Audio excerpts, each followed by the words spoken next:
7 കിടിലം ലൈഫ് ഹാക്കുകൾ. നിങ്ങൾ ഇതൊക്കെ അറിഞ്ഞിരിക്കണ്ടേ? ഏതാണ് ഏറ്റവും പവർന്ന് നോക്കാം. ഓപ്സ്, വള ചെളിയിലായി. വെറുതെ കൈകൊണ്ടെടുത്ത പണി വാളും. ഒരു പ്ലാസ്റ്റിക് ബാഗിൽ വെള്ളം നിറച്ച് പതുക്കെ വെച്ചാൽ മതി. ദാ വള സേഫായി പൊക്കിയെടുക്ക. വിരലിൽ മുള്ളിരിപ്പുണ്ടോ? ആകെ സീനാണല്ലേ. കുറച്ച് എണ്ണ അങ്ങ് പുരട്ടി ഒരു സിറിഞ്ച് വെച്ച് ജസ്റ്റ് ഒന്ന് വലിച്ചാൽ ദാ സാധനം പോന്നു. ഈസിയാ, വേദനയില്ല. കയ്യിൽ പശയായോ? ഒട്ടിപ്പിടിക്കുന്നുണ്ടോ? പാനിക്കാവണ്ട.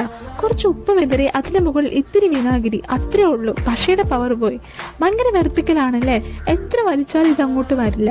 ഇതിന്റെ മുകളിൽ ടാപ്പ് ഒട്ടിച്ച് പതുക്കെ ഒന്ന് ചൂടാക്കി എന്നിട്ട് ആ ടാപ്പ് വലിക്കുമ്പോൾ സ്റ്റിക്കറും കൂടി പോരും. അടിപൊളി. മഷി പോയി. തുണി വെച്ച് തുടച്ചാൽ മൊത്തം കൊളാവും. അതിന് പകരം കുറച്ച് പഞ്ചസാര ഇട്ട് ചെറുതായി മിക്സ് ചെയ്ത് ദാ മൊത്തം ക്ലീനായി വാരിയെടുക്കാം. ചൂലിൽ നിറയെ മുടിയാണോ? അത് കൊള്ളാം. അതിന് മുകളിൽ ടാപ്പ് ഒട്ടിച്ച് തൂത്ത് നോക്കാം. മുടി മുഴുവൻ ടാപ്പിൽ കിട്ടും. ട്രിപ്പ് പോവാണോ? പോകുന്നതിന് മുന്നേ ഇത് ചെയ്ത് നോക്കൂ. സ്യൂട്ട് കേസിന്റെ വീലിൽ ടാപ്പ് ചുരുട്ടി യാത്ര കഴിഞ്ഞ് വന്ന് എടുത്തു നോക്കൂ. വീൽ ക്ലീൻ ആയിരിക്കും.